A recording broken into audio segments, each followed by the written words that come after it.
Continuamos con nuestro simposio, con la primera mesa redonda del tema teología, y continuando con este ejercicio que hemos hecho de ir acompañándonos con el testamento espiritual de Benedicto XVI. Los invito a que miren ahí en el testamento que está en sus carpetas, en la última página. Vamos a leer ahí el penúltimo párrafo, para que nos inspire en esta mesa de teología. Sí, penúltimo párrafo, donde dice ahí: lo que antes dije a mis compatriotas, lo digo ahora a todos los que en la Iglesia han sido confiados a mi servicio. Manténganse firmes en la fe, no se dejen confundir.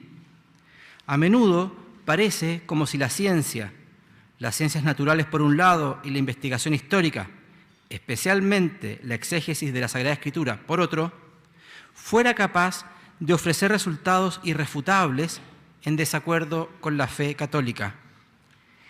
He vivido las transformaciones de las ciencias naturales desde hace mucho tiempo y he visto cómo, por el contrario, las aparentes certezas contra la fe se han desvanecido, demostrando no ser ciencia, sino interpretaciones filosóficas que solo parecen ser competencia de la ciencia.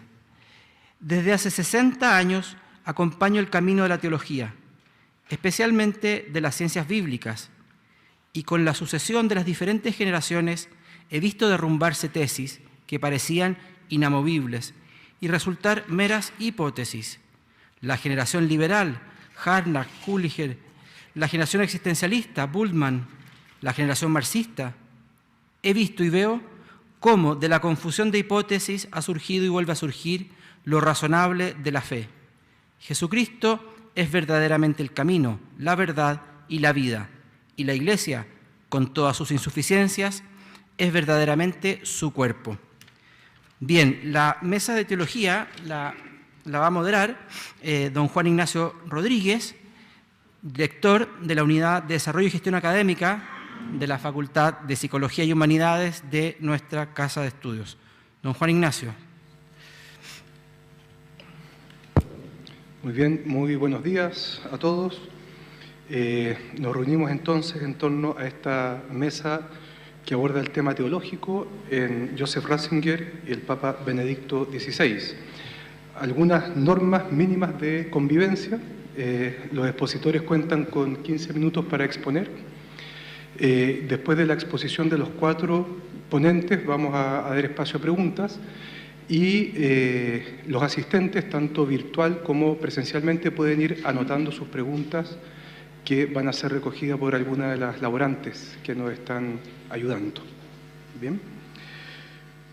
Comenzamos entonces con la primera exposición a cargo de Jaime Ortiz Lascano, de acá de la casa, de la Universidad San Sebastián.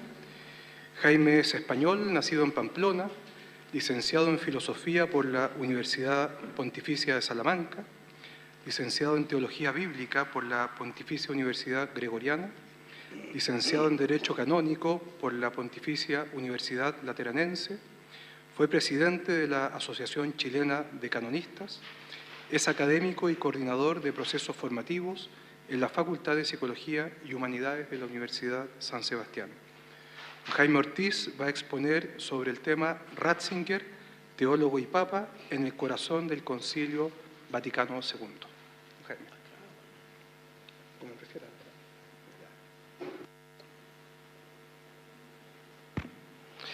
Muy buenos días todavía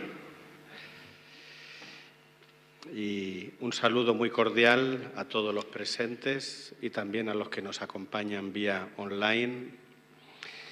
La verdad que después de haber escuchado la ponencia del Padre Pablo, abordar el tema que yo elegí es más que una osadía.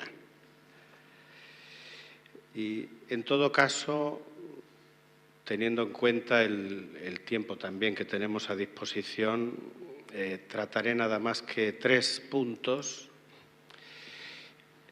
que tiene que ver con, primero, que me interesa mucho las coordenadas generales en las cuales se desarrolla el Concilio Vaticano II, Porque si bien es cierto que en la Iglesia desde finales del siglo XIX había todo un ritmo, un movimiento muy particular de renovación, el padre Pablo lo comentó, el movimiento bíblico, el movimiento litúrgico, el movimiento ecuménico, todo lo que era la piedad mariana también.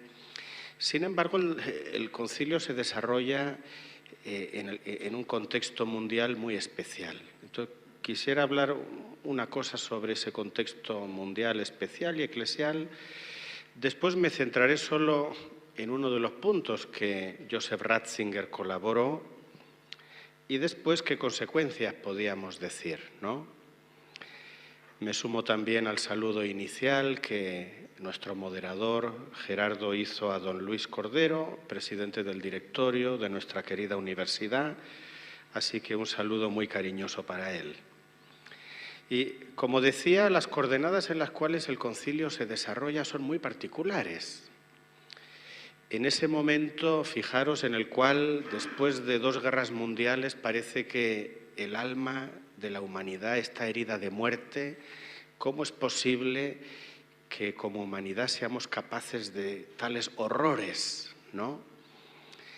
Sin embargo, se genera una suerte de necesidad imperiosa de que esto no vuelva a ocurrir. Con lo cual, en el ambiente mundial podemos decir que se desarrolla una suerte de épica, de euforia, podríamos decir también, donde parece que la vocación principal de la humanidad es que esto no vuelva a ocurrir. Esto lo vemos a nivel mundial, ¿no? Se crea la ONU, es cierto que sigue habiendo conflictos bélicos, guerras, pero las crisis que se van dando se van, gracias a Dios, solucionando. Hay 2 momentos particulares después de la Segunda Guerra Mundial que se está auténticamente al borde del inicio de un nuevo conflicto mundial y este ya iba a ser de carácter nuclear, o sea, todavía mucho más destructor que los anteriores. Por una parte el bloqueo de Berlín y luego la crisis de los misiles en Cuba, que gracias a la mediación de Kennedy, de Khrushchev, de la diplomacia, del diálogo, aquel sábado negro del 27 de octubre del 62, con el concilio comenzando, se logra finalmente solventar y parece que verdaderamente es posible la paz. En el ánimus de la sociedad humana hay verdaderamente esta épica de que se puede lograr, ¿no?, la paz. Es en este contexto que comienza el concilio. Uno no puede olvidar documentos fundamentales que preceden y que acompañan el concilio. La Mater et Magistra de Juan XXIII, la Iglesia que es madre y maestra, que tiene una misión no solo para los fieles cristianos, para los creyentes y bautizados, sino para toda la humanidad. Incluso en muchos ambientes parece que la Iglesia casi se propone como una alternativa ante el socialismo y el capitalismo. Pareciera que la Iglesia propone, invocando los valores del Evangelio, los valores del humanismo cristiano, desde luego la doctrina social de la Iglesia, con toda su vasta y varia documentación. Pareciera que la Iglesia ilumina, propone la posibilidad de crear un mundo más justo, más solidario, más verdadero. ¿Qué no decir de la Pacem in Terris, por ejemplo? Es un grito verdaderamente que sale del corazón del Papa y de la Iglesia. Por favor, paz en la tierra. No, bueno, es en este contexto que inicia el Concilio Vaticano II. Por eso en la Iglesia se genera también, podríamos decir, esta suerte de mística.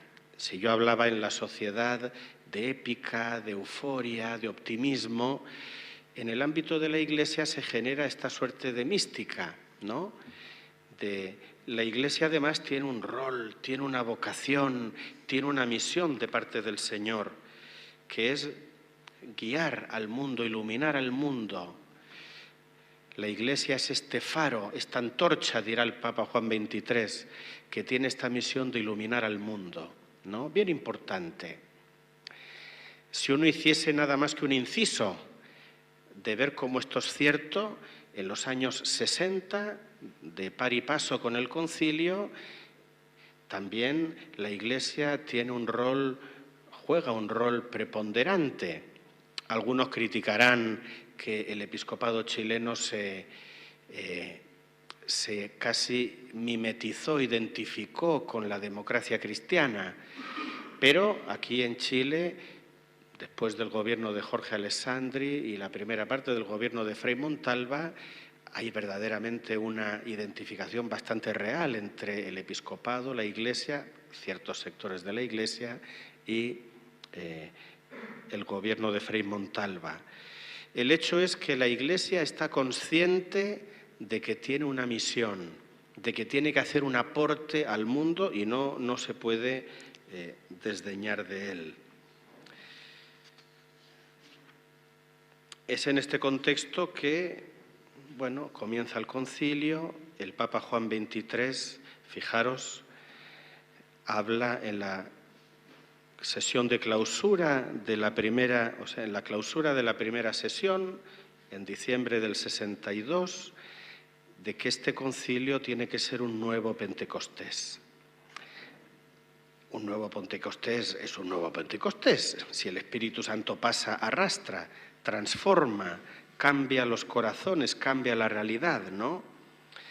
Bueno, Joseph Ratzinger, como nos decía el padre Blanco, llega un sacerdote, teólogo, 35 años, es asesor, perito, que acompaña al arzobispo de Colonia, el cardenal Frings, un hombre casi ciego, mayor, tenía 75 años ya en ese momento, y todo comienza en un discurso que se le pide al cardenal Frings que haga en Génova, en el año 61, y él con múltiples trabajos le pide a Joseph Ratzinger que, por favor, prepárame tú un poquito el guión, el discurso, aunque después yo lo pronuncie y lo firme como si fuera mío.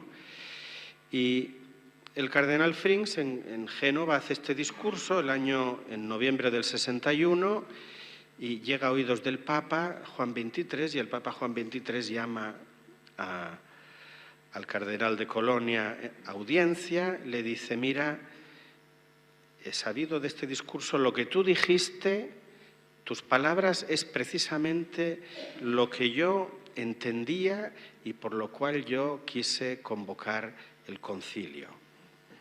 Evidentemente el cardenal de Colonia le dice, mire, Santo Padre, aunque ese discurso lo dije yo, esa conferencia, pero lo que dije no es de mi puño y letra, eso es de uno de los teólogos que me acompaña, Joseph Ratzinger. Y es con este pie que Joseph Ratzinger entra a colaborar en el concilio, donde él además comenta que se va a encontrar no solo con los padres conciliares, sino con un pool, por así decir, de teólogos que después todos vamos a conocer, que vamos a estudiar. Imaginaros a Henri de Lubac, Danielou, tremendo, ¿no? Congar, Rahner, Kühn, Schillebeeck, von Balthasar. O sea,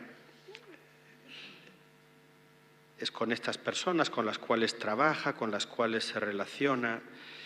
Y si bien es cierto que cuando uno pues, estudia los documentos del concilio, las distintas sesiones, enseguida en la Iglesia tenemos como defecto de enseguida etiquetar, hacer grupos, corrientes, tendencias. Se puede decir que, bueno, en el concilio había un grupo de teólogos, de teólogos y de obispos del norte de Europa que iban más juntos y eran de una tendencia más reformista, y después otra más conservadora, pero Yo quisiera solo centrarme, en este poquito tiempo que tengo, en uno de los grandes aportes, ya lo comentó un poquito el Padre Blanco, esto de la Iglesia como comunión, la Iglesia comunio, la Iglesia en su doble dimensión, la Iglesia celestial, el cuerpo de Cristo, que es la Iglesia celestial, el pueblo de Dios, la Iglesia peregrina. Esta imagen que es muy linda, ¿no?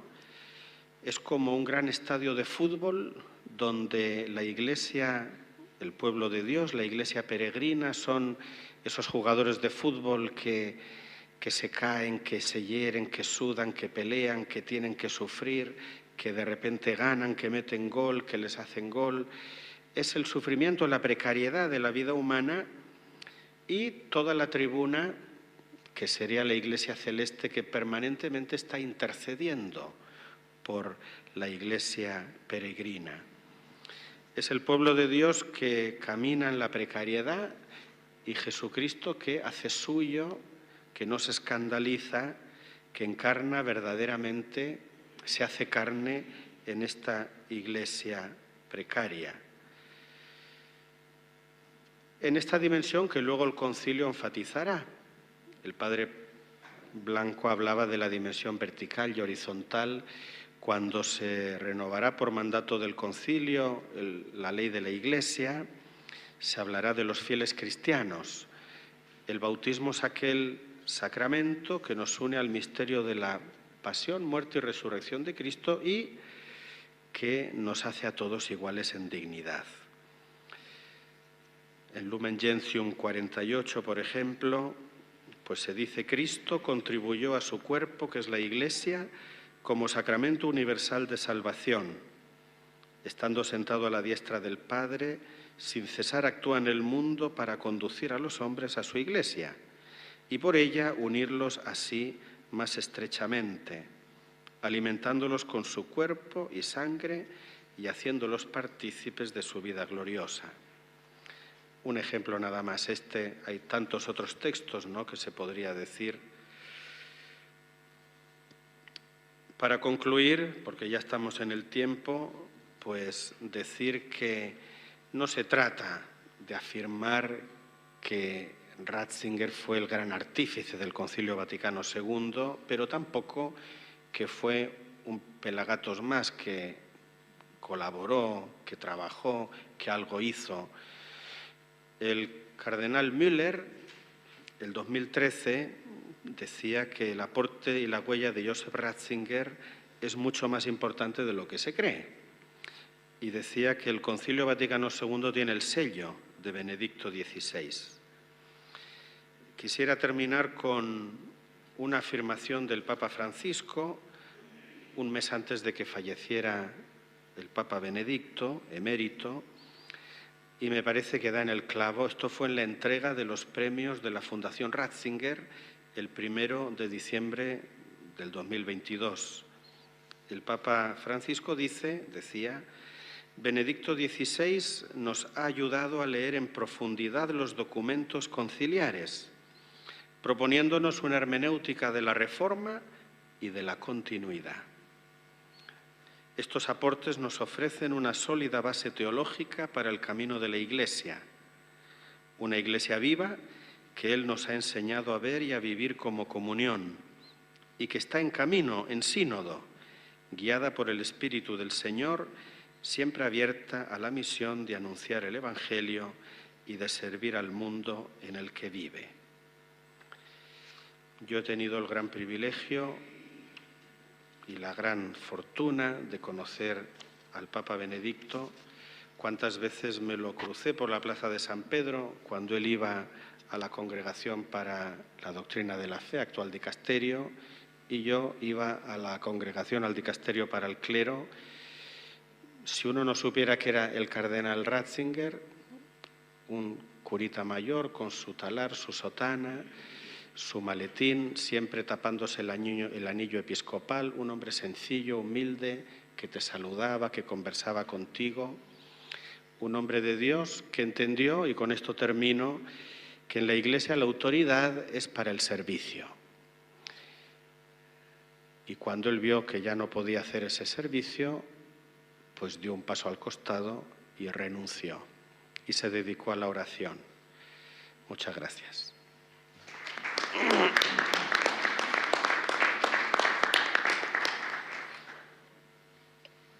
Bien, recordamos que las preguntas van a ser al final para cada uno de los expositores. Agradecemos al profesor Jaime Ortiz por su presentación y a continuación damos la palabra al profesor Guillermo Calderón Núñez.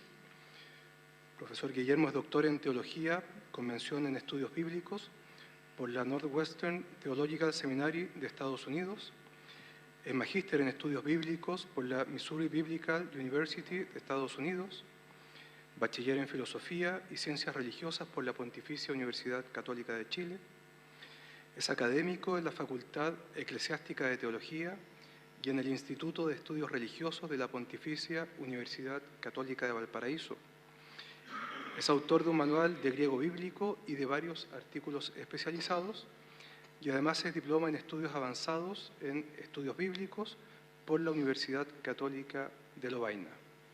Damos la bienvenida al profesor Guillermo Calderón, quien expondrá sobre exégesis y hermenéutica en la obra Jesús de Nazaret.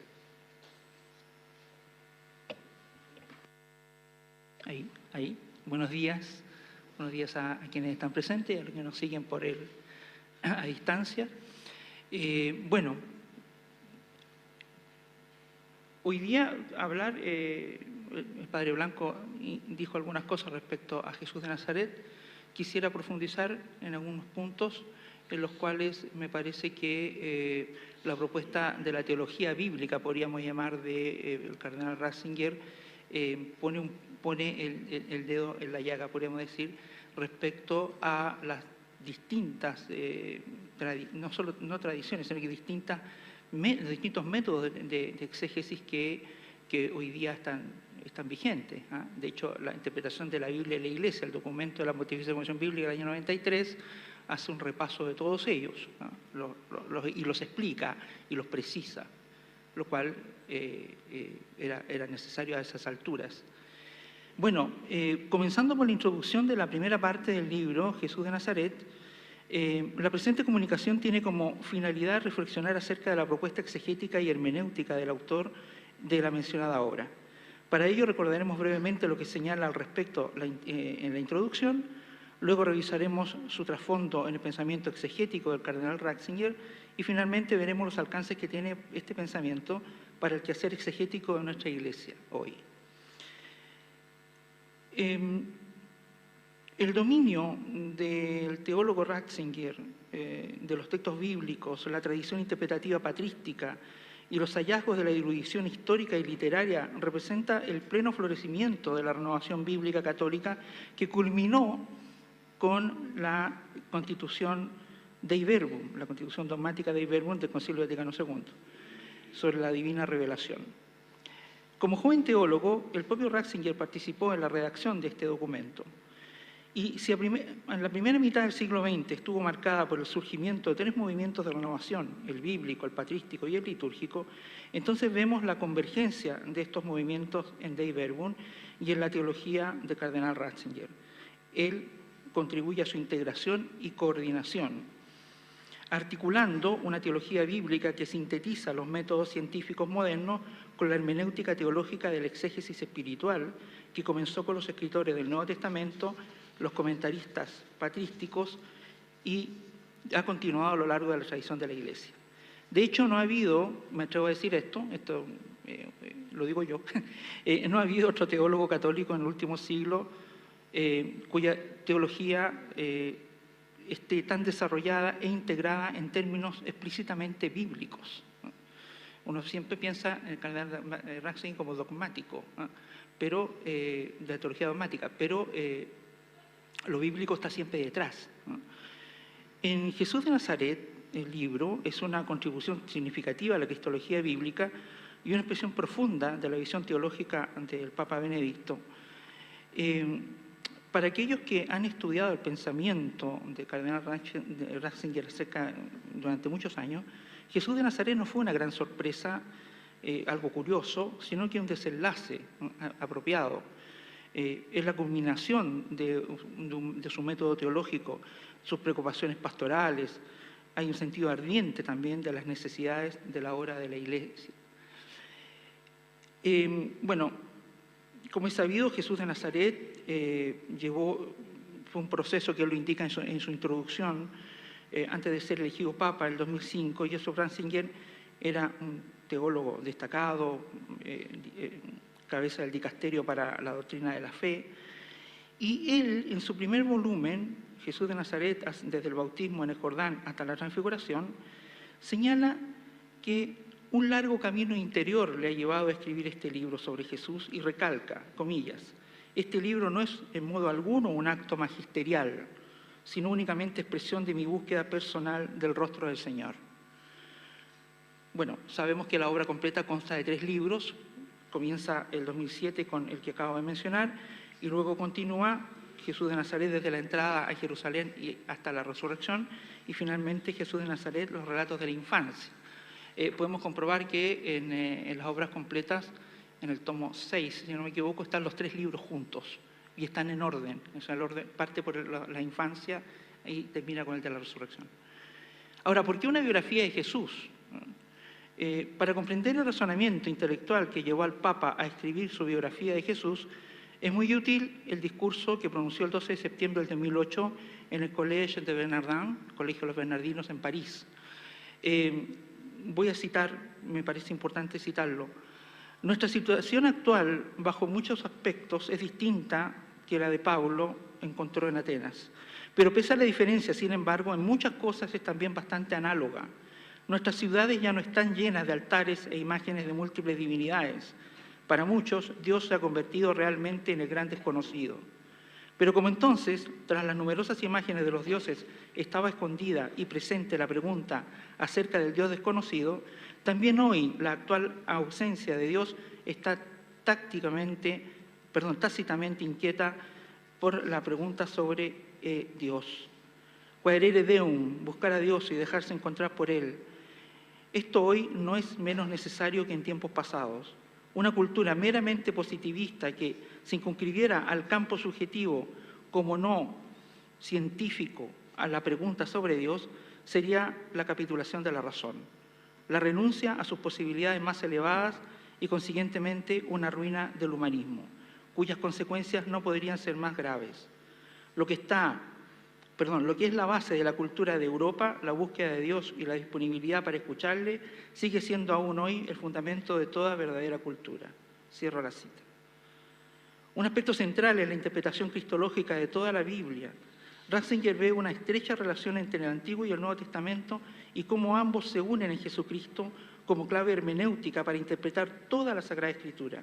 Él afirma que todo el Antiguo Testamento encuentra su cumplimiento en Cristo y los Evangelios nos revelan la plenitud del significado y propósito de la vida de Jesús. En la exhortación apostólica postsinodal Verbum Domini, el Papa recuerda que hay relaciones entre el Antiguo y el Nuevo Testamento y cita, el mismo Nuevo Testamento reconoce al Antiguo como palabra de Dios. Nuestro autor recalca que Jesucristo es el cumplimiento de las profecías del Antiguo Testamento y el eje central de la Escritura, pues considera que Jesucristo es la revelación plena de Dios. En Él, Dios mismo se ha manifestado a la humanidad de manera definitiva. Por lo tanto, la figura de Jesucristo es central para comprender la voluntad y el plan divino para la salvación de la humanidad. Por otra parte, enfatiza que Jesucristo es el modelo supremo de discipulado y vida virtuosa. Su enseñanza, sus acciones y su relación con Dios Padre son un ejemplo a seguir para los creyentes. La exégesis, al estudiar y meditar la vida de Cristo, puede iluminar el camino del discipulado y la vida cristiana. En su homilía de inicio de pontificado señalaba: nada hay más hermoso que haber sido alcanzados, sorprendidos por el Evangelio, por Cristo. Nada más bello que conocerle y comunicar a los otros la amistad con Él. También sostiene que Jesucristo es el fundamento de la Iglesia. La Iglesia se forma y se edifica sobre la base de la fe en Jesucristo como Hijo de Dios y Salvador del mundo. La exégesis, al profundizar en la comprensión de la vida y enseñanza de Jesús, contribuye también a una fe más sólida y madura en la Iglesia. En resumen, Joseph Ratzinger destaca que la figura de Jesucristo es esencial para la exégesis porque Él es la revelación plena de Dios, la clave hermenéutica para interpretar la Biblia y la persona central de la historia, el modelo de discipulado y el fundamento de la Iglesia. Al centrarse en Cristo, la exégesis adquiere una perspectiva más profunda y coherente de la fe cristiana y su significado en la vida humana. Pero el cardenal Ratzinger se refiere en la introducción al libro Jesús de Nazaret al método histórico crítico, como señalaba el padre Pablo. En los años 50 se profundiza la grieta entre el Jesús histórico y el Cristo de la fe. Los avances de la investigación histórico-crítica llevaron a distinciones cada vez más sutiles entre los diversos estratos de tradición, trayendo como consecuencia un desdibujamiento de la figura de Jesús proclamada por la fe, impresión que ha calado profundo y resulta dramática, puesto que no otorga certezas a la conciencia de los cristianos, haciéndolos correr el riesgo de perder su punto de referencia, a saber, la íntima amistad con Jesús de la que todo depende. Por esta razón, el teólogo Ratzinger presenta una postura crítica hacia el método histórico crítico utilizado en la exégesis bíblica moderna. En el prólogo, en la introducción, Ratzinger explica su enfoque y sus preocupaciones con respecto de este método.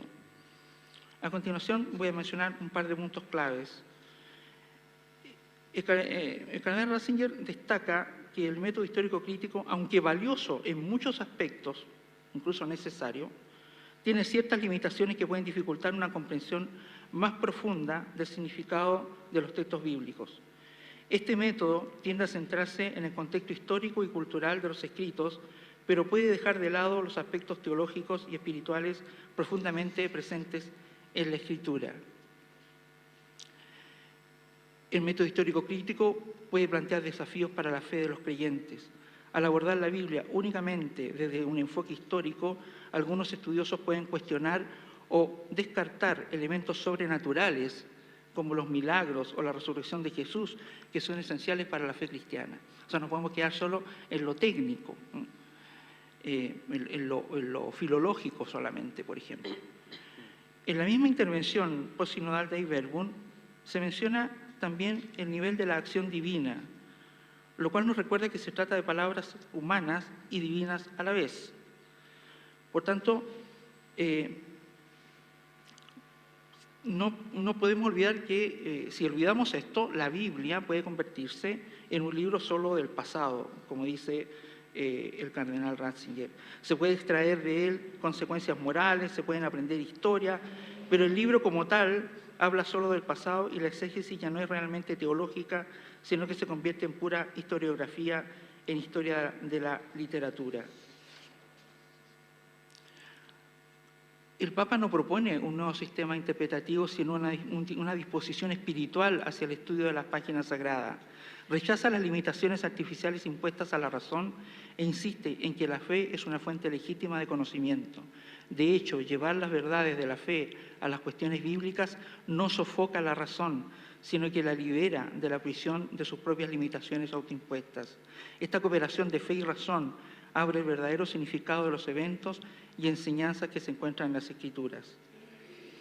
Al estudiar este proceso por el cual las Escrituras se originaron y fueron moldeadas durante largos años por la predicación, enseñanza y adoración de la Iglesia, el cardenal Ratzinger, refiriéndose a los eruditos, dice: el análisis de la estructura de la palabra bíblica pone de manifiesto una confluencia entre Iglesia y Biblia, entre pueblo de Dios y palabra de Dios, que teóricamente en realidad siempre conocimos de algún modo, pero que nunca habíamos tenido ante los ojos de manera tan clara. Para terminar, el Papa Benedicto se refiere en la introducción a la exégesis canónica. ¿Y qué quiere decir con esto? La exégesis canónica busca una interpretación teológica y espiritual de las Escrituras, enfocándose en la revelación divina y su impacto en la vida de fe de los creyentes. Este enfoque resalta la unidad y coherencia de la Biblia como un todo.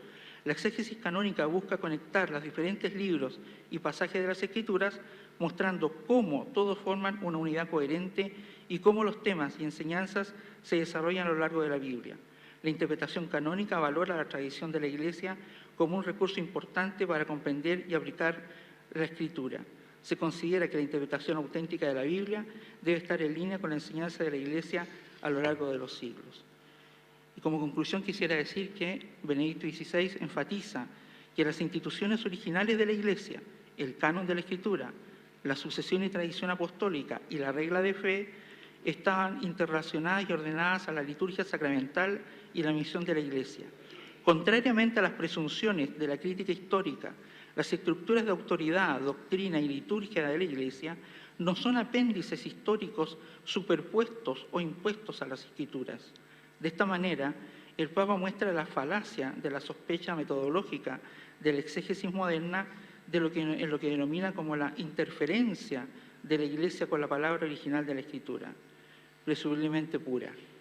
Pues sin estas estructuras eclesiales no habría Escritura. Muchas gracias.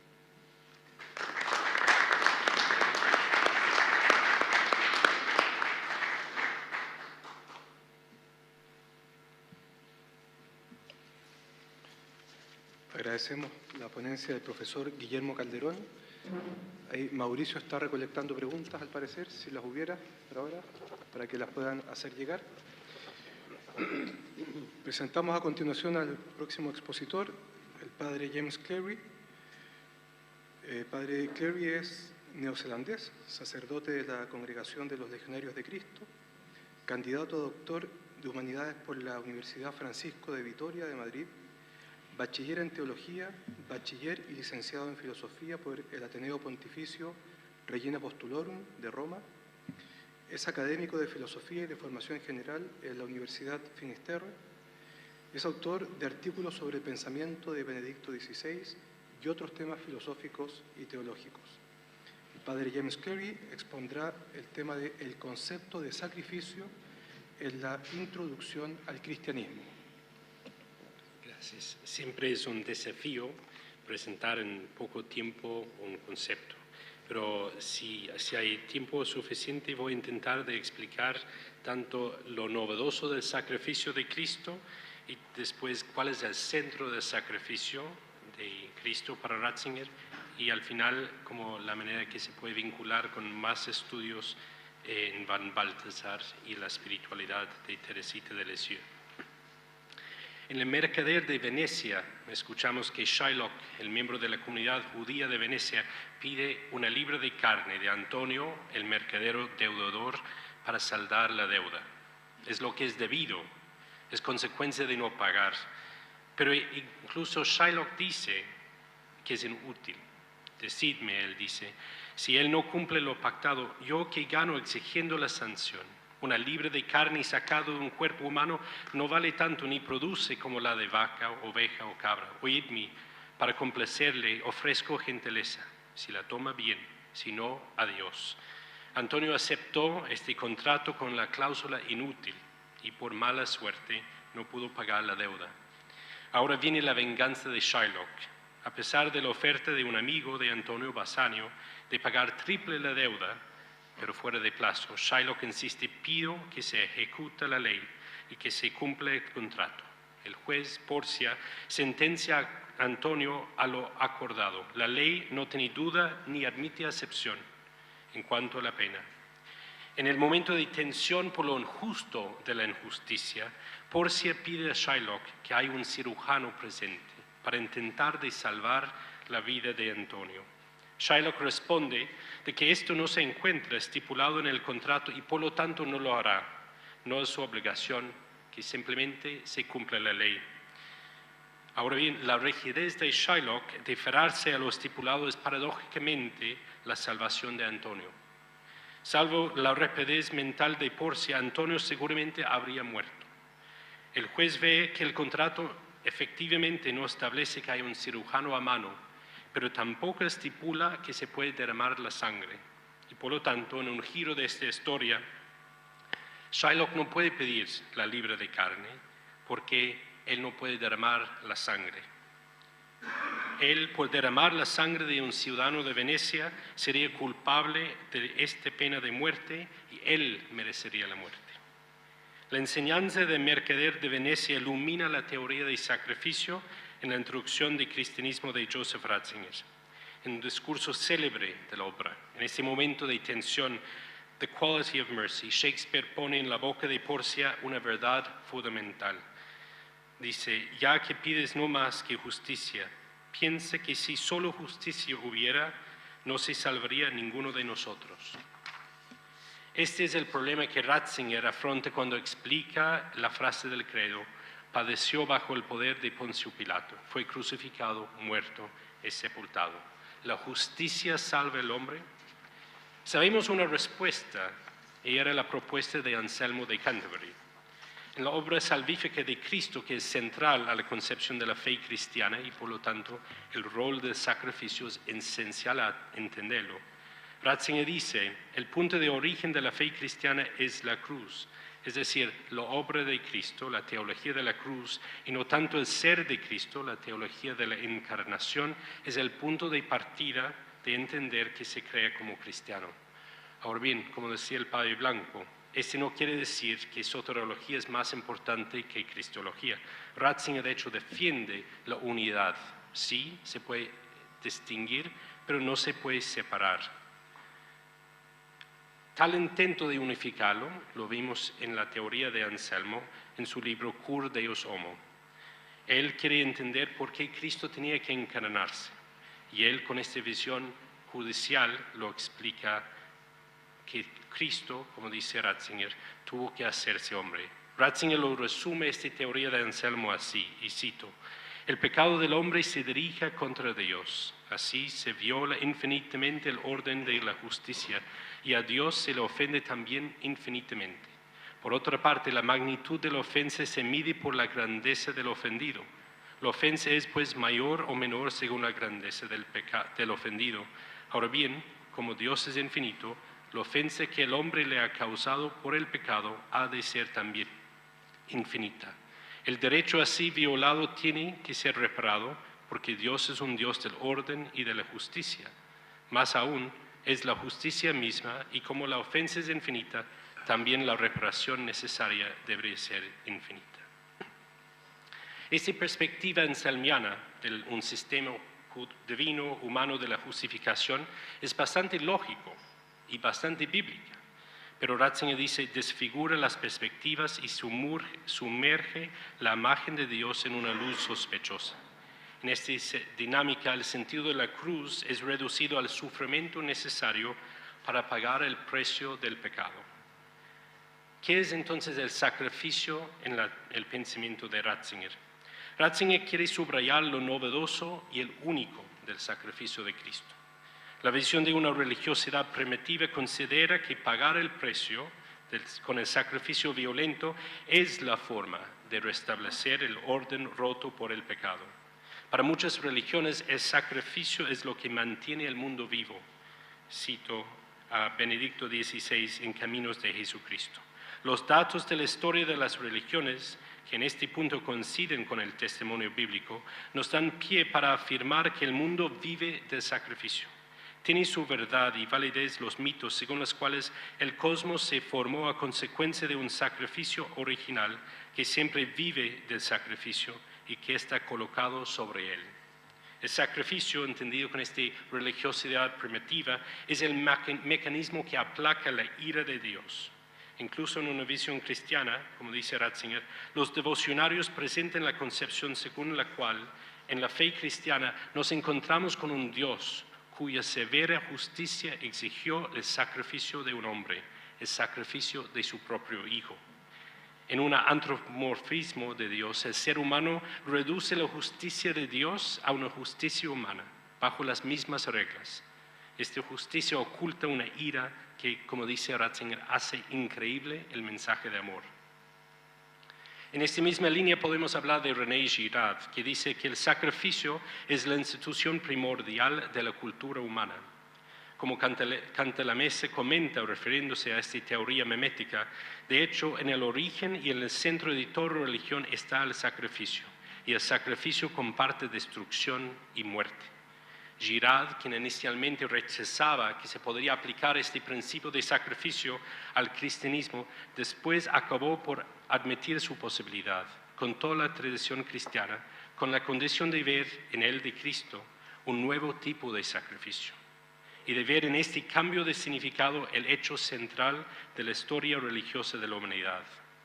Es muy importante subrayar que es un nuevo tipo de sacrificio. Podemos hablar de las sombras del Antiguo Testamento que se realiza en Cristo.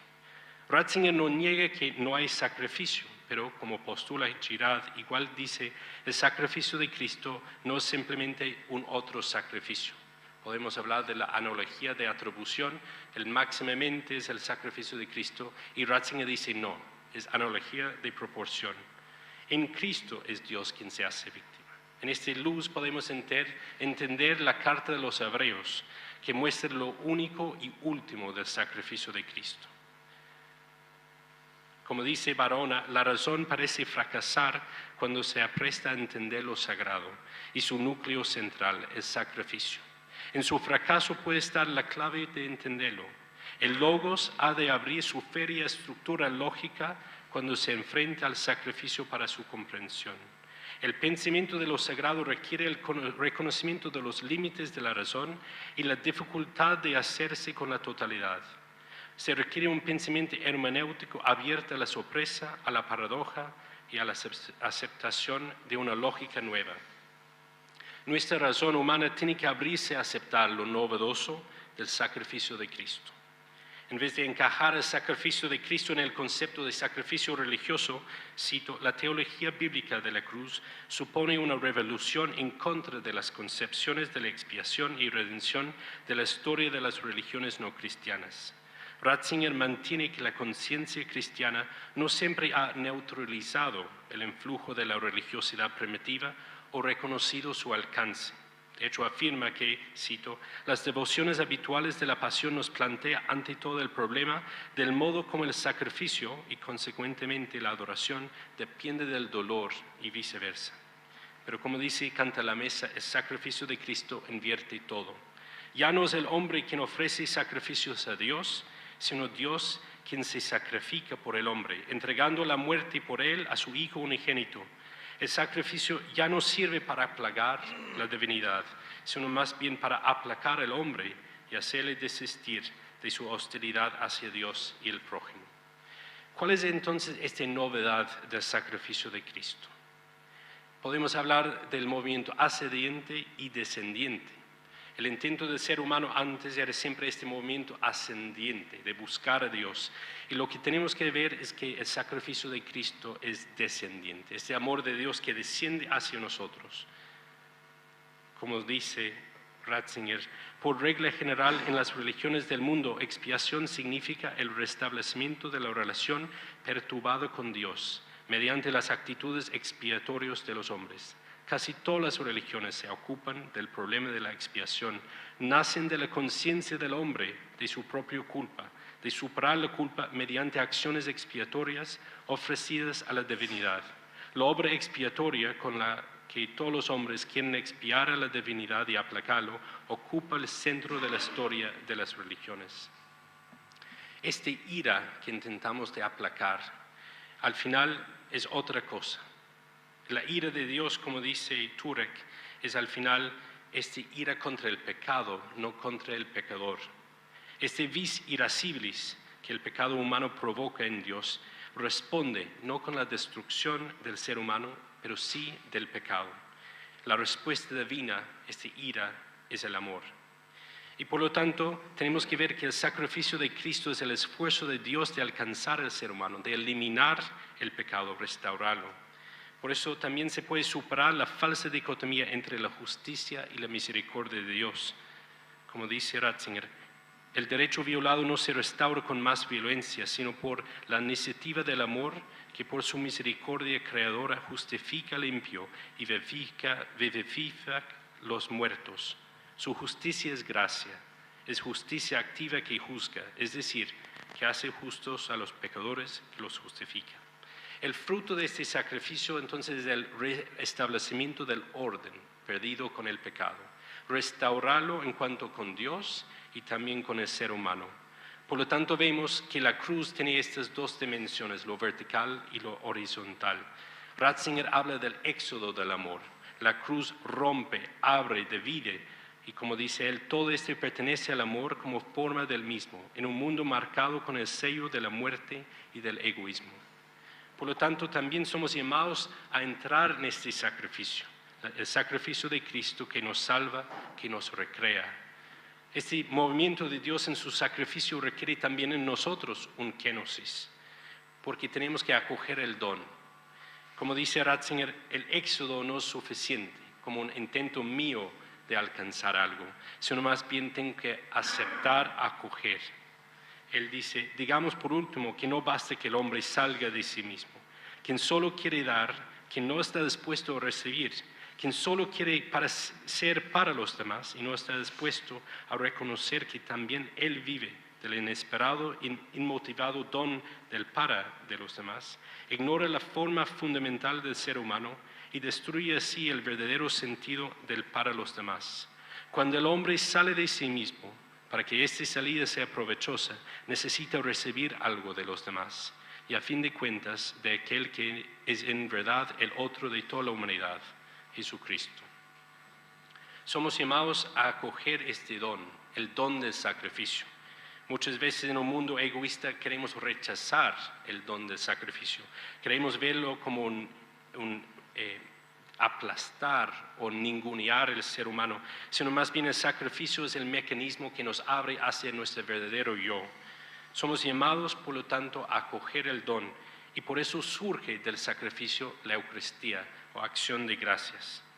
En este conflicto de Eucaristía, sacrificio o de cena, Ratzinger los unifica, habla de los dos movimientos de Cristo. Podemos hablar también de nuestra necesidad de aceptar el sacrificio que no contradice la fiesta, porque verdaderamente nos restaura a nuestra identidad. El sacrificio de Cristo en la cruz entonces es la expresión máxima del amor de Dios por el hombre, el amor que el hombre no puede creer, porque no cree que Dios nos puede amar tanto. El sacrificio, por lo tanto, es transformativa también cuando lo aceptemos y permitimos que este sacrificio nos cambie.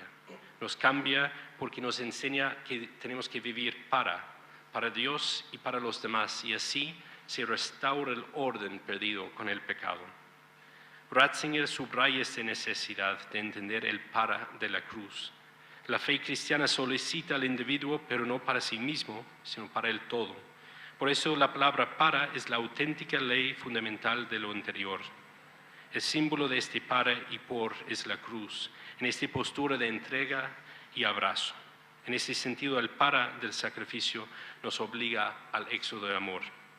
Podemos concluir diciendo que para Ratzinger el concepto de sacrificio, en Introducción al Cristianismo, no es un concepto superado, algo ya del pasado, aunque él sí dice que en el siglo XVI en la Iglesia empezó a tener mucho fundamento el sacrificio como este dolor y esta pena, sino más bien es algo que tenemos que purificar hoy en día de nuestra religiosidad primitiva y acceder a lo novedoso que es el sacrificio de Cristo. El sacrificio de Cristo destruye el pecado y recrea en nosotros el orden del amor. Ratzinger no busca vaciar el cristianismo del sacrificio, sino a recordar lo novedoso del sacrificio de Cristo. Es este sacrificio que ilumina nuestra liturgia y que permite que haya una recreación en nosotros. Muchas gracias.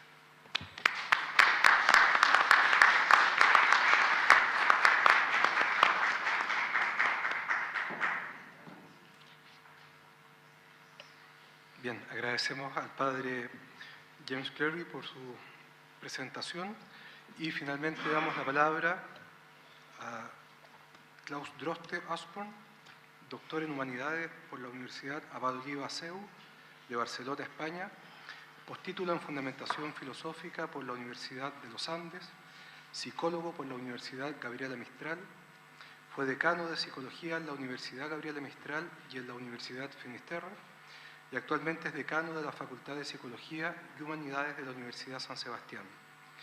Es autor del libro La Palabra Eterna y de numerosos artículos de filosofía, psicología y espiritualidad. La palabra a nuestro decano. Gracias, Juan Ignacio. Bueno, muy buenos días. Ya habrán notado que no tengo ningún título que permita que esté en una mesa de teología. pero voy a hacer mi mejor esfuerzo. ¿Ya? El título que puse o que quise darle a esta ponencia es sobre la encíclica Spe Salvi y su riqueza y importancia, pero uno va escuchando cosas en la mañana, lo dijo el padre, lo dijo el nuncio, y se van removiendo cosas, y mi intención sería hacer una especie de relación entre el testamento, los fragmentos que leímos del testamento del Papa Benedicto XVI y la encíclica, pero también ojalá relacionarlo con algunas cosas que tienen que ver con, digamos, con este intento del Papa Francisco, habrán leído las últimas catequesis, por la pasión por evangelizar. Creo que hay muchos elementos importantes en esta misma encíclica, y de hecho hay cosas que dice el Papa Francisco que solo las entiende prácticamente él, pero que uno lee esto y dice, esto es lo que quería decir, o sea, como que la traducción está en Benedicto XVI. A ver si puedo decir algo de eso en algún minuto. Entonces, miren, comencemos con este primer fragmento que leyó Gerardo en la mañana del Testamento Espiritual. Dice: si en esta hora tardía de mi vida miro hacia atrás, hacia las décadas que he vivido, veo en primer lugar cuántas razones tengo para dar gracias. Ante todo, doy gracias a Dios mismo, dador de todo bien, que me ha dado la vida y me ha guiado en diversos momentos de confusión. Siempre me ha levantado cuando empezaba a resbalar y siempre me ha devuelto la luz de su semblante. En retrospectiva, veo y comprendo que incluso los tramos oscuros y agotadores de este camino fueron para mí salvación, y que fue en ellos donde Él me guió bien. Este es un hombre que está terminando su vida, y un texto, un párrafo de esta naturaleza supone una gran esperanza, la esperanza cristiana. En esta encíclica, que tiene muchos elementos teológicos, mucha riqueza antropológica, mucho conocimiento histórico, mucha profundidad espiritual, o sea, muestra como lo completo de este hombre. Él dice que el gran problema de nuestro tiempo es que está en crisis la esperanza cristiana. Eso es lo que está en crisis. Se perdió la esperanza cristiana. Hay un fragmento en el Apocalipsis, creo que es el número 6, en el capítulo 6, donde hay una imagen que es muy reveladora. Dice que el cielo se enrolló como un pergamino. Estamos como en unos tiempos donde no hay cielo.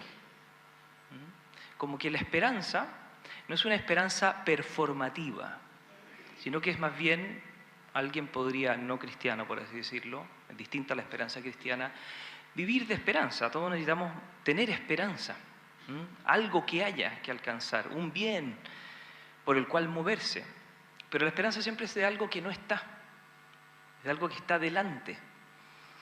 Pero el Papa, en esta encíclica, dice que la esperanza cristiana es muy distinta a esa esperanza. Es una esperanza realmente performativa. Es una esperanza que nos da algo, que nos pone en tensión hacia adelante, pero que ya nos entrega algo. Es decir, vivimos de algo que nos da la esperanza. ¿Y qué es lo que nos da la esperanza? La salvación. Nos da la vida eterna. Eso es lo que nosotros tenemos en posesión, porque nos da la gracia santificante. Es decir, nosotros ya somos hijos de Dios, ya tenemos el cielo. Al momento de morir, solo se descorrerá un velo, en virtud del cual quedará clarísimo la amistad que teníamos con el Señor, nuestro lugar, nuestra relación de amor con Él. Pero eso es lo que nos da la esperanza. En ese sentido, transforma una vida, la convierte. El Papa acá empieza a hablar de cómo empezó la esperanza en los primeros cristianos, cómo está en el Nuevo Testamento. Y va poniendo ejemplos. Pone el ejemplo, por ejemplo, de una santa moderna. Dice, porque esto quizás para los cristianos no tiene mayor novedad. Hemos aprendido a vivir con esto y ya no le tomamos el peso. Y cuenta la historia de Vaquita, esta santa africana que fue esclava, pero que se encontró con el verdadero varón, el verdadero patrón. Y tuvo esta experiencia de este encuentro con el Señor, lo que decía el nuncio, ¿no es cierto? Uno no se hace cristiano por una gran reflexión teológica, por grandes ideas o por una determinación ética o moral, es por el encuentro con alguien. Y el Papa habla cómo eso se perdió y cómo eso se fue transformando la esperanza cristiana a lo largo de la historia de la modernidad en una esperanza individualista, pero que en el fondo no tiene nada que decir al mundo. Como el cristiano, una vez que se produce este binomio entre ciencia, entre experimento y método, dice la obra de Bacon y del nuevo órgano y la nueva Atlanticis, que ciencia y poiesis van a hacer que el hombre realmente vuelva a restablecer sobre la tierra el paraíso perdido, por lo tanto la fe no tiene mucho que decir. Y finalmente este binomio además se combina con el binomio razón y libertad, y ahí empieza a hablar de Kant y habla de dos textos de Kant que son realmente luminosos. Él escribió en 1792 un texto en el que dice la victoria del principio bueno sobre el malo y la instalación del reino de Dios sobre la tierra, a propósito de lo que está viendo en Francia por la Revolución Francesa. Ese es el juicio que hace. Ahora se establece el reino de Dios sobre la tierra y triunfa el principio bueno sobre el malo. Ese es el título del opúsculo de Kant. 2 años después, él escribe otro que se llama El fin de todas las cosas. Y es, después de 2 años de ver lo que está ocurriendo, cuando dice algo que cita aquí el Papa, que si por algún minuto en la historia el cristianismo no fuera digno de amor de parte de los hombres, tendría que verse obligado a retirarse, lo voy a decir en otras palabras, del escenario de la historia. Y se podría dar, por lo mismo de haber perdido ese sitio que el mismo Dios le había dado en ser un protagonista de la historia, fuera el cristianismo, porque ya no se hace amable, que junto con el desenlace natural de las cosas se dé en términos morales el final perverso de todas las cosas. Así es como está enjuiciando lo que está pasando en Francia después de 2 años. Es curioso pensar de que después de esa revolución ha llegado Napoleón, fue una cosa muy rara que pasara. Después habla de este principio político que va a liberar al hombre, una política científica. Habla de Marx, bueno, y de todo lo que fue pasando y que fue al final bastante calamitoso. Para impulsarnos a nosotros, después de haber pasado por este periodo de la historia, a redescubrir lo que significa la esperanza cristiana y lo que tiene que decir al mundo. Porque si no esperamos que el mundo se convierta, no estamos esperando y no vivimos de la verdadera esperanza teologal, que eso es lo que tiene que pasar, eso es lo que tiene que ocurrir. Y él lo deja clarísimamente instalado, antes de hablar después, al final, de cómo hay lugares donde se ejercita y se aprende la esperanza, la oración, el actuar, el sufrimiento, el juicio. Por eso esto me llama profundamente la atención. Fíjense que en este testamento espiritual habla de la hora tardía de mi vida, de esta mirada retrospectiva. Esto es lo que dice un cristiano, esto es un texto de paz, es un texto de alguien que tiene una vida conquistada, esto es una vida lograda, que contrasta, permítanme solo 2 minutos, con otras visiones. Me acordé de un poema de Alberto Blescana, seguramente muchos de ustedes lo conocen, intelectual chileno, el autor de Loco Estero, de Martín Rivas. Bueno, y tiene un fragmento que es prácticamente lo mismo, un hombre al final de su vida. Y miren lo que dice, miren qué dramático. Al llegar a la página postrera de la tragicomedia de mi vida, vuelvo la vista al punto de partida con el dolor de quien ya nada espera. Cuánta bella ilusión que fue quimera, cuánta bella ilusión desvanecida. Sembrada está la senda recorrida con los frutos de aquella primavera. Pero en esta hora lúgubre sombría, de supremo dolor y agonía, es mi mayor pesar, es mi quebranto, no haber amado más, yo que creí, yo que pensaba haber amado tanto. La esperanza cristiana es esperanza cristiana porque nos hace vivir en la caridad. Lo que nos trae la esperanza, es la caridad, que es el centro de toda la vida espiritual y a lo que se ordena toda la vida de la Iglesia, toda la vida sacramental. Es la cumbre de todo, de todas las virtudes. Pero ¿cómo llegamos a la caridad? ¿Cómo vivimos de ese amor, de esa amistad que se alimenta en medio de una vida que es corta, que se puede acabar, pero que hay que conquistar con más amor, con mayor don? Con lo que está en los sacramentos, con lo que está en la Escritura, con lo que está en la Eucaristía, con lo que hay en la oración. Por lo tanto, la esperanza cristiana, que es performativa, es la que nos hace esperar de Dios que cumple sus promesas. Y como esperamos en Él, en que cumpla sus promesas, le amamos. Y como le amamos, le poseemos. San Agustín decía, no es lo mismo amar el oro que tenerlo. Claro, porque piensen en oro y van a ver que van a sentir necesidad de él. Pero es lo mismo amar a Dios que poseerlo. Es exactamente lo mismo. Por lo tanto, si a nosotros nos quitan la esperanza, nuestra esperanza, la esperanza de Dios que salva, que está con nosotros, vamos a perder la caridad. Y nuestra fe va a quedar como una fe informe, prácticamente languideciendo. Y finalmente perderemos la fe. Porque se puede tener fe y no ir al cielo. Pero no se puede no estar en el cielo si uno tiene esperanza y caridad. Eso es lo que uno no pone en el cielo. Por lo tanto, estamos ante un texto que es clave. Es de un provecho espiritual gigantesco leerlo. Un papa sapientísimo, profundísimo, que nos habla de cosas que nos sirven diariamente. Y por eso conecta tanto con el Papa Francisco. Con esto sí que termino, Juan Ignacio, no te preocupes. El Papa Francisco tiene una frase que es como sorprendente. Salió en sus primeros documentos, dice, el tiempo superior al espacio. Y yo decía, ¿qué querrá decir este Papa?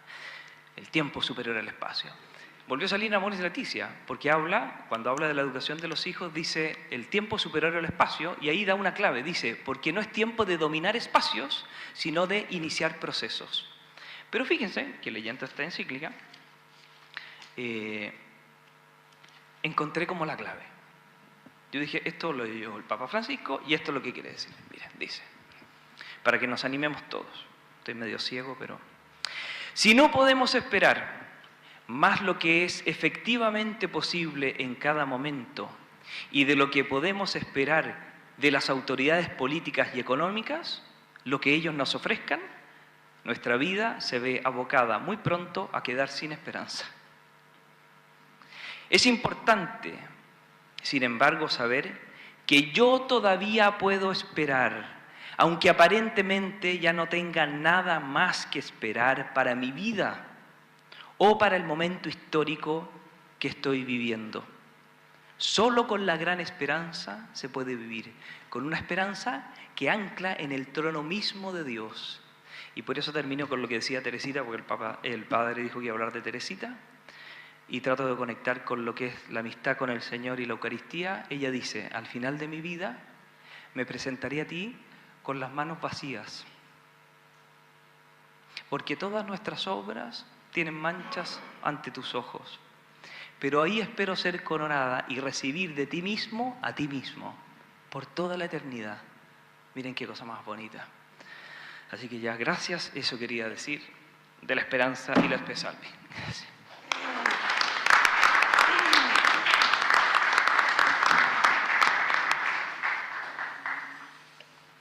Muy bien, muchas gracias, Klaus, por la presentación. Tengo aquí varias preguntas. Si alguien quiere hacer una para Klaus, que terminó de exponer recién, todavía hay tiempo. ¿Alguna pregunta puntual dirigida tanto a Jaime Ortiz como a Guillermo Calderón? ¿Cuál sería la opinión sobre lo que algunos dicen sobre Ratzinger como el moderno padre de la Iglesia? Esa expresión. ¿Es justificada, no es justificada? A ver, hace un ratito conversando antes de empezar aquí en la sala con el padre Pablo, yo le comentaba que considerando la obra de Joseph Ratzinger, Benedicto XVI, todos sus escritos, lo vasto de sus escritos teológicos, yo le decía, y o sea, puede ser muy exagerado, ¿no? Pero que yo no tengo duda que un tiempo más adelante será considerado doctor de la Iglesia. Lo que sí es evidente que Joseph Ratzinger es una de las mentes más fecundas, más preclaras de la Iglesia católica en el siglo XX y primer tercio del siglo XXI. Todavía yo creo que no somos conscientes del legado que este hombre nos ha dejado. Un legado en el ámbito teológico, pero además con una amplitud, porque como vamos a ser testigos en este simposio, los temas que él ha tratado a lo largo de su vida han sido no solo muy vastos, sino además que han tenido que ver con, digamos, los pilares fundamentales de la fe, en el ámbito eclesiológico, de la palabra de Dios, de la liturgia, en fin. Yo, si a mí me preguntan un padre de la Iglesia, no tendría problema en decir que sí. ¿Algo más? No, simplemente agregar que su recurrente cita recurrentemente a los padres de la Iglesia. O sea, él como teólogo, en el caso bíblico, no deja de lado a los padres de la Iglesia, se tiende a dejarlos de lado. Los comentarios, por ejemplo, bueno, todos sabemos que hacer teología para los padres era comentar los textos bíblicos, era comentar los evangelios. Y esos comentarios, desde siglos muy tempranos, se usaba el método alegórico. Entonces, y se tiende, desde el punto de vista técnico, a decir, sí, claro, son comentarios, pero que esos métodos como que quedaron atrás, hoy día la exégesis es más compleja, bueno, todas esas explicaciones se encuentran. Y el Papa Benedicto no los deja atrás, o sea, los recupera y podríamos decir, saca de ellos lo más profundo, siguiendo este camino de la exégesis canónica, siguiendo el camino de la exégesis espiritual, o sea, el complemento al método histórico, por ejemplo, ¿no? Entonces los padres es una fuente muy rica de comentarios. Hay comentarios, diría yo, espectaculares, comentarios al Génesis, por ejemplo, Orígenes, los comentarios a San Juan, etcétera, etcétera. El Evangelio de Mateo, muy comentado por los padres. Y esos comentarios muchas veces van quedando en el olvido. No se vuelven a leer, a recuperar, a mirar. Y él sí los miró y propone volver a mirarlos. Eso, su relación con la patrística es tremenda. Perfecto, muchas gracias a ambos. Pregunta dirigida al padre James Cleary. Si la pasión de Cristo no expía los pecados humanos como compensación por parte de un hombre Dios, ¿en qué sentido es eficientemente redentora? ¿Solo como un ejemplo motivador para nuestro arrepentimiento?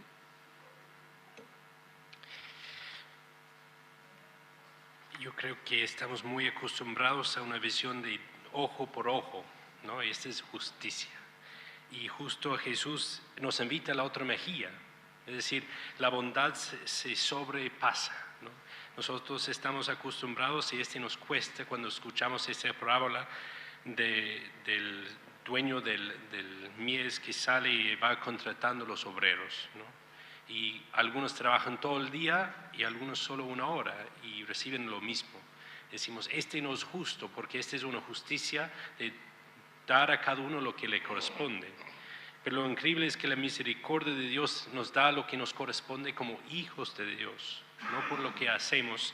Y por eso, vinculándolo con la cita de Klaus de Teresita, los méritos no nos ganan el cielo. Dios quiere que participamos en la recreación, sí, pero no es por nuestro esfuerzo que podemos restablecer algo. Ratzinger dice, el Nuevo Testamento nos ofrece una visión completamente distinta. No es el hombre quien se acerca a Dios y le ofrece un don que restablece el equilibrio. Es Dios quien se acerca a los hombres para dispensarles un don. Y este sacrificio entonces no simplemente es como una invitación, deshace el poder del pecado. El pecado tomó el lugar de Dios y al final Dios deshace esto y podemos pensar, como justo Ratzinger habla de la debilidad de Dios, que es su omnipotencia. Estamos acostumbrados, y este es lo que hace increíble el mensaje de Dios, si es por Dios quiere que su hijo sufra. Entonces Dios parece que es masoquista. No, Dios es un Dios de amor y el amor deshace el pecado. Filosóficamente sabemos que el pecado es ausencia del amor y por eso el sacrificio de Cristo es lo que rompe esta ausencia por rellenarlo con un amor infinito. Podemos pensar incluso el proceso de la cruz fue el intento, y cuando vemos la pasión de Cristo, la película, a veces algunas personas se asustan enfrente de lo visceral que es. Y podemos pensar que el ser humano, el demonio también, añadía más y más dolor, pensando, hay un límite a este amor divino. Dios no puede amar tanto. Y esta es la victoria de la cruz. Cuando vemos, y este lo diría Girard, ¿no? Al final de esta película hay el momento después de la muerte de Cristo cuando el demonio se pierde el pelo y hay este grito. Porque como dice Girard, es el momento de desvelar la mentira sobre que Dios exige violencia. Este es el problema, si simplemente es un acto más violento, que Dios exige una violencia que compensa más violencia, estamos en un ciclo de justicia humana. Y justo es ahí donde tenemos que ver lo novedoso del sacrificio de Cristo. Rompe las estructuras de justicia humana y nos abre hacia la misericordia. Esta sería mi respuesta. Sí, no es simplemente un ejemplar, deshace la injusticia.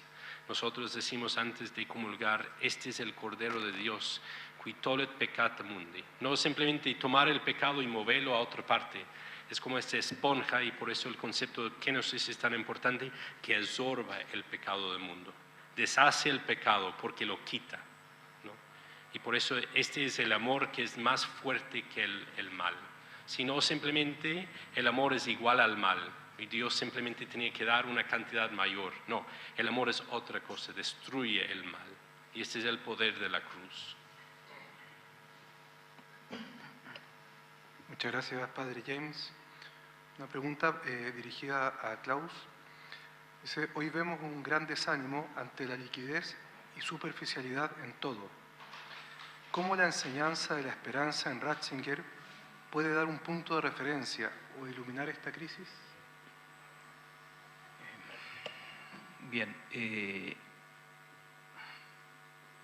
esa liquidez o ese estado gaseoso en que pueden estar las cosas es por falta de sustancia, por falta de contenido.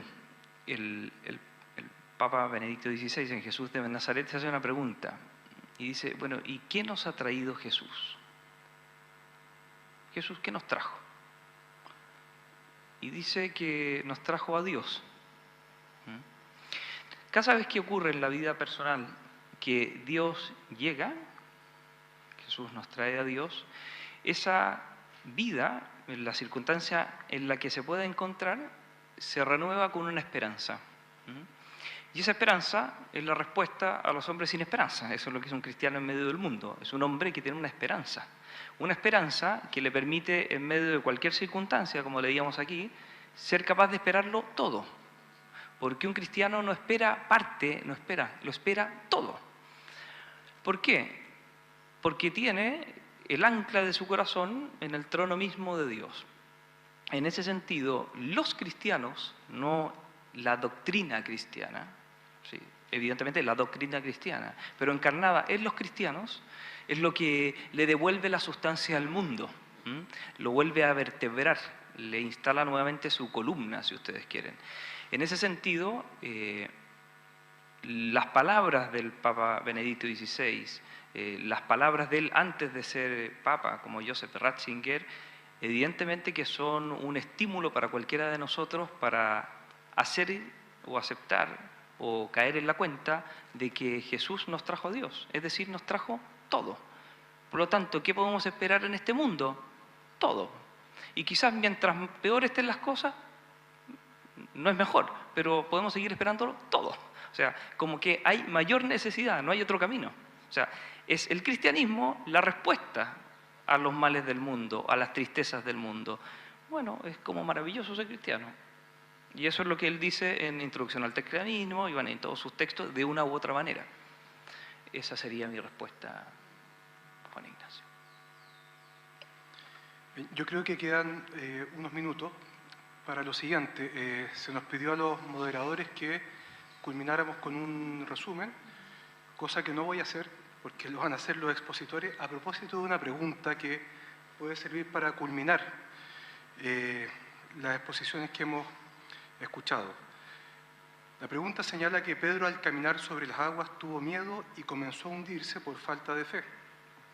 ¿Qué podemos rescatar o hemos olvidado del pensamiento de Joseph Ratzinger, Benedicto XVI, que nos ilumina como Iglesia frente a la situación en que vivimos, ahora que estamos próximos al sínodo sobre la sinodalidad?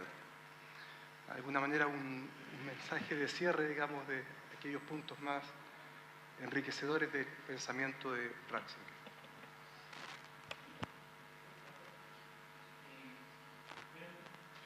Ahí está. Bueno, respecto a la pregunta, Pedro camina sobre las aguas, comienza a hundirse. A todos nos ha pasado. Yo creo que lo que tenemos que recordar en el tema del sínodo, de la sinodalidad, del pensamiento de Ratzinger, no dejar, y vuelvo a lo patrístico, no dejar fuera la larga y fina tradición de la Iglesia. La tradición de la Iglesia es un referente. Y no hablo del tradicionalismo, hablo de la tradición apostólica. Esa tradición que es como diríamos, el horcón, el palo que afirma toda nuestra estructura. Yo creo que esa tradición no podemos dejarla de lado y ir a mirar lo que el Papa Benedicto reiteradamente y constantemente e insistentemente dijo al respecto. Y siento que es un punto central en este periodo, como dicen, tan líquido, de tanta confusión. Eso por mi parte. Hace poquito tiempo le preguntaron al Papa Francisco si tal vez no era el caso de convocar un Concilio Vaticano III. Y el Papa Francisco respondió diciendo que no era el caso porque todavía estamos tratando de implementar el segundo. Todos los aquí presentes sabemos que el Concilio Vaticano II tiene 4 columnas, ¿no?, que han salido aquí. La liturgia, todavía ha habido muchos intentos, pero todavía estamos metidos en ello, ¿no? Cómo hacer de la vida de la Iglesia, la liturgia de la Iglesia, una liturgia viva, participada, honda. Qué no decir del conocimiento de la palabra, que todavía conocemos la palabra, yo diría que muy poquito.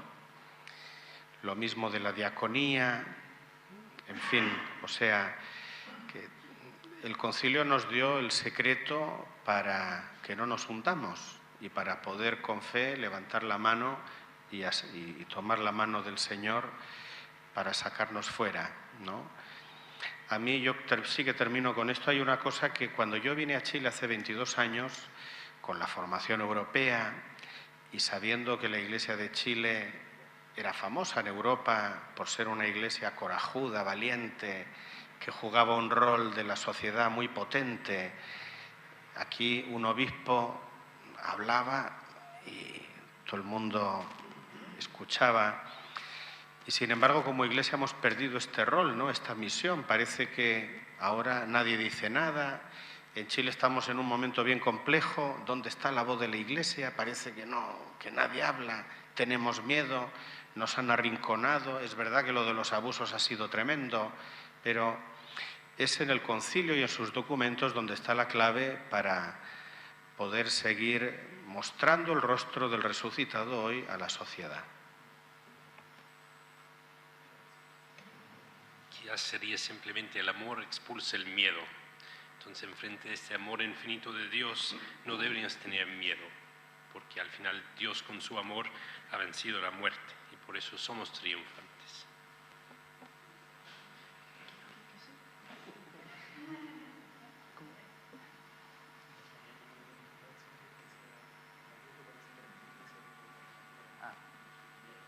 Perdón, ya. Es que no había escuchado bien lo que había dicho Juan Ignacio. En la Spes Salvi, el Papa cita una frase de San Bernardo, Esta frase de San Bernardo dice que el mundo vive por unos pocos. Si esos pocos desaparecieran, desaparecería con ellos el mundo. Lo más evangelizador que tiene la Iglesia, por lejos, lo más evangelizador que tiene es su liturgia, es la liturgia. Si esos pocos irradian el mundo por la vida que llevan, entendiendo que esa vida que llevan la llevan por su conexión a la liturgia, que no solo nos ayuda a aumentar nuestra vida de gracia, sino que además nos conecta con este elemento tan importante que es la Iglesia triunfante, esos pocos hombres lo pueden todo contra cualquier cosa, que es prácticamente lo que hicieron los 12 apóstoles. Hay una idea de Santo Tomás en unas catequesis donde él está explicando el tema de las razones de la fe.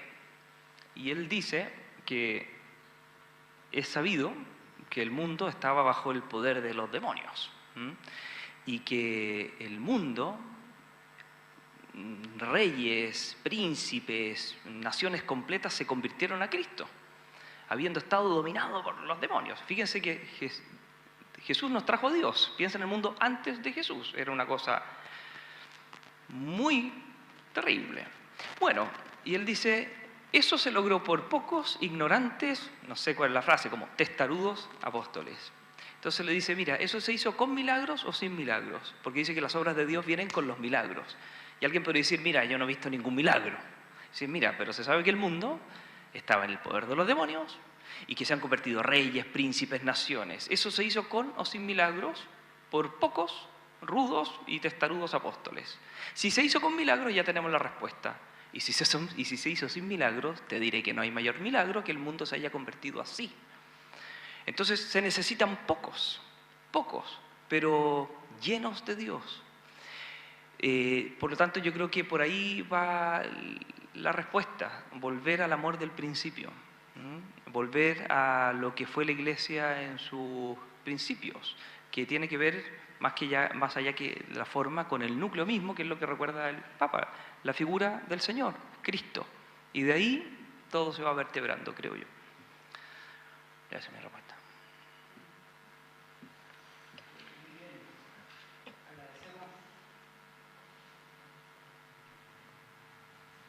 Agradecemos todas estas presentaciones, este diálogo, y como son peligrosos los secretarios, también los que tienen el micrófono, yo me voy a permitir leer parte de una canción de Leonard Cohen que se llama Suzanne, y hay una parte en que dice cosas, Leonard Cohen, que es judío, que me parece que tienen mucho sentido en este momento, porque él tuvo una niñera irlandesa católica y muchas de sus canciones se las dedica a Cristo o a la Virgen, al Sagrado Corazón. Y en estas estrofas de la canción Suzanne, de alguna manera se ve cómo la sabiduría de Dios nos atraviesa. Voy a leer una traducción, no sé si es muy buena, el padre James seguro lo haría mejor. Dice, y Jesús fue un marinero cuando caminaba sobre las aguas y pasó largo tiempo observando desde su torre de madera solitaria. Y cuando supo con certeza que solo los hombres a punto de ahogarse podían verle, él dijo, todos los hombres serán entonces marineros, hasta que el mar los libere. Pero él mismo estaba destrozado, mucho antes de que el cielo se abriera, olvidado, casi humano. Pero él atravesó tu sabiduría como una piedra, y tú quieres viajar con él, y tú quieres viajar a ciegas, y crees que tal vez confiarás en él, ya que ha tocado tu cuerpo perfecto con su mente. Bueno, hacemos una pausa y a las 2:30 volvemos a nuestra siguiente mesa redonda. Muchas gracias.